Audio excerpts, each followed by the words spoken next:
கட்டிப்பட்ட கரும்பினும் பனி மலர் குழல் பாவை நல்லாதினும் தனிமுடி கவித்தாலும் அரசினும் இனியன் தன்னடைந்தார்க்கு இடை மருதனே அப்படின்னு திருடமருதூர் பெருமான நோக்கி கூட நம்ம திருநாவுக்கரசர் அருளி செய்கிறார். கனியினும் பழத்தை விடவும் சாமி ரொம்ப இனிமையாக இருக்கவர். கட்டிப்பட்ட கரும்பினும் வெள்ளை கட்டியோட சாமி ரொம்ப இனிமையாக இருக்கக்கூடியவர்.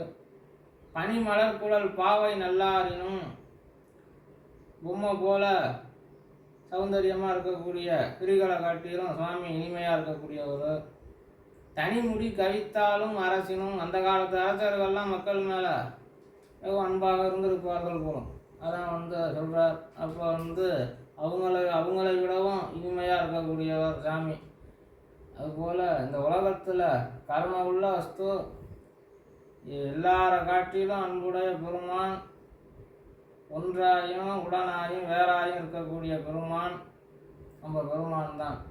அதனால் அவன் சோதித்து அறிய வேண்டிய அவசியம் பெருமானுக்கு கிடையாது. அவன் சர்வஜன், அவன் காருண்யத்தோடையே இருக்காருன்னு சொல்லி அதுதான் நம்ம பெரியவர்களும் ஞான நூல்களும் சொல்லுது. அதனால் அவன் சோதிப்பது கிடையாது. சிவாய நம.